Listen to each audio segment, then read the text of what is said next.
Haunted swimming pool. Mario अपने बेटे के पैदा होने के बाद परिवार समेत गांव से शहर में आके बस गया था। शहर में रहने के खर्चे बहुत थे, तो मारियो सुबह से लेकर देर रात तक अलग अलग जगह साफ सफाई का काम करता था। कुछ ही दिनों में उसे एक स्विमिंग कोचिंग इंस्टीट्यूट में नई नौकरी लग गई थी। काम ज़्यादा नहीं था, बस रात को 9-10 बजे की कोचिंग के बाद अगली सुबह 4 से 6 बजे की अर्ली मॉर्निंग कोचिंग के लिए स्विमिंग पूल को अच्छी तरीके से साफ करना था। पर अपनी इस नई नौकरी के पहले रात को जो भयानक घटना मारियो के साथ होने वाली थी, उसका उसे बिल्कुल भी अंदाजा नहीं था। वो इंस्टीट्यूट अमेरिका के बेस्ट स्विमिंग इंस्टीट्यूट में से एक था। उस इंस्टीट्यूट में कई सारे स्विमिंग पूल थे, जिसमें से एक पूल नंबर 7 की ड्यूटी मारियो की थी। अपनी नौकरी के पहले दिन मारियो अपने टाइम से भी पहले पहुंच गया और कोचिंग ख़त्म होने का वेट करने लगा। पूल नंबर 7 में जहां सब लोग स्विमिंग कर रहे थे, वही मारियो को अंधेरे में एक लड़की दिखी, जो बस पूल के एक कोने में खड़ी पानी को बस घूरे जा रही थी। मारियो उसे ध्यान से देख ही रहा था कि अचानक पूल का मैनेजर वहां आ गया।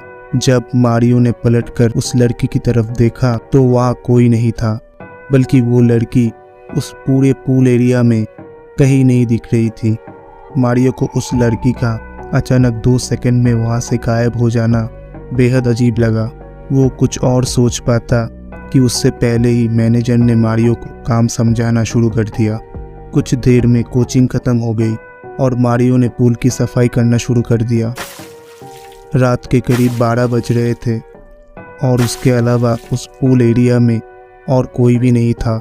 मारियो जब सफाई करते करते थककर पूल के दूसरे कोने तक पहुंचा तो उसे दरवाजे के पास एक परछाई दिखी। उस वक्त वहां किसी और का होना थोड़ा अजीब था। उसने जोर से आवाज देकर पूछा कि वहां कौन है, पर उसे कोई जवाब नहीं मिला।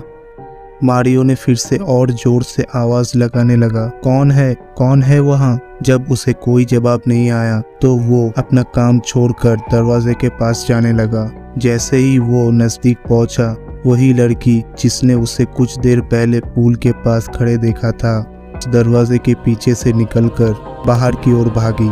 मारियो भी उसके पीछे पीछे दौड़ा, लेकिन वो लड़की ना जाने कहाँ गायब हो गई। बाहर बैठा गार्ड अपनी नींद पूरी कर रहा था। मारियो उसके पास गया और उसे नींद से जगाकर उस लड़की के बारे में बताने लगा। गार्ड भी हड़बड़ी में उठा और वो दोनों उस लड़की को पूरे इंस्टीट्यूट में ढूंढने लगे, पर वो कहीं नहीं मिली। ढूंढते ढूंढते रात के 1 बज गए थे और सुबह के कोचिंग वाले स्विमर्स बस 2 ही घंटे में आना शुरू कर देते। इसलिए मारियो फटाफट अपने काम में वापस लग गया। काम करते करते उसको अचानक पानी में किसी चीज़ की हिलने की आवाज़ आई। वो मुड़ा और उसने देखा कि पानी एकदम शांत था और उस पूरे पूल कॉम्प्लेक्स में एकदम सन्नाटा था। वो उस आवाज़ को कोई कीड़े की हरकत समझकर अपने काम में लग गया। पूल के आसपास का फर्श साफ करके वो पूल की तरफ मुड़ा और आखिरी बार ये चेक करने लगा कि पूल अच्छे से साफ हो गया है या नहीं। लेकिन जैसे ही वो पूल के पास पहुंचा और उसने पूल के अंदर देखा तो उसे पूल के नीले पानी के अंदर एक लड़की का शरीर दिखा, जो पूरी तरह से सफ़ेद पड़ा था और उस लड़की के बाल धीरे धीरे पानी के ऊपर आ रहे थे। वो उसी लड़की का शरीर था जिसे मारियो कुछ ही देर पहले देखा था।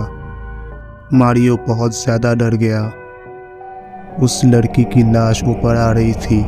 मारियो घबराते हुए उस लाश को निकालने के लिए पूल के करीब गया तो उस लड़की की लाश ने अचानक अपनी आंखें खोली। उस लड़की का चेहरा एकदम सफ़ेद पड़ा था और आंखें एकदम लाल थी। मारियो उसे देखते ही घबरा उठा और डर के मारे उसका पैर फिसल गया और वो पानी में भरे उस पूल में गिर गया। जब उसने बाहर निकलने की कोशिश की तो उसे ऐसा लगा कि किसी ने उसका पैर पकड़ लिया है और वो पानी के अंदर खींचता चला गया। मारियो खूब जोर से चिल्लाने लगा, मगर उसका चिल्लाने का कोई असर नहीं हो रहा था और वो पानी के अंदर डूबता जा रहा था। अब पानी मारियो के मुंह और नाक में जाने लगा था। मारियो के आंखों के सामने अंधेरा छाने लगा था और धीरे धीरे उसकी आंखें बंद हो गई। उसकी आंखें खुली तो उसके सामने वही लड़की थी जिसका शरीर पानी में पड़ा था, और वो उस लड़की को देखकर और घबरा गया और उसने अपनी आंखें बंद कर ली। वो जोर जोर से चिल्लाने लगा।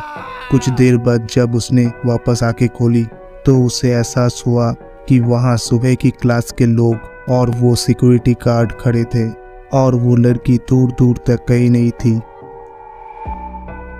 जब उसने उन सबको देखा तो वो थोड़ा शांत हुआ, लेकिन वो इतना घबराया हुआ था कि उसकी आंखों से आंसू आ रहे थे।